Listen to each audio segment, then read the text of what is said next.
There can be many causes behind extreme population density, whether the population is made up of angelfish or spider monkeys or humans.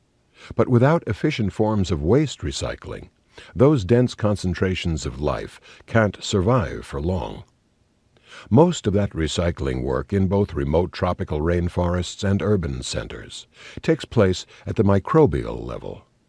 Without the bacteria-driven processes of decomposition, the Earth would have been overrun by offal and carcasses eons ago, and the life-sustaining envelope of the Earth's atmosphere would be closer to the uninhabitable acidic surface of Venus.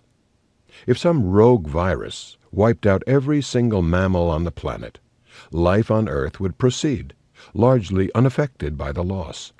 But if the bacteria disappeared overnight, all life on the planet would be extinguished within a matter of years.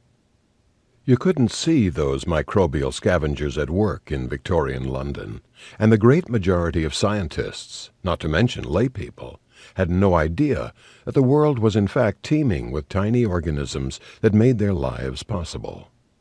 But you could detect them through another sensory channel: smell.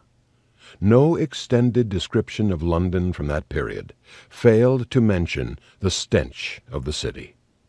Some of that stench came from the burning of industrial fuels, but the most objectionable smells, the ones that ultimately helped prod an entire public health infrastructure into place, came from the steady, relentless work of bacteria decomposing organic matter.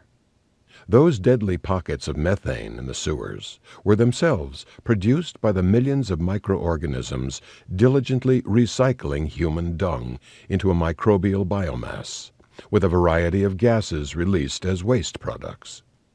You can think of those fiery underground explosions as a kind of skirmish between two different kinds of scavenger: sewer hunter versus bacterium, living on different scales but nonetheless battling for the same territory.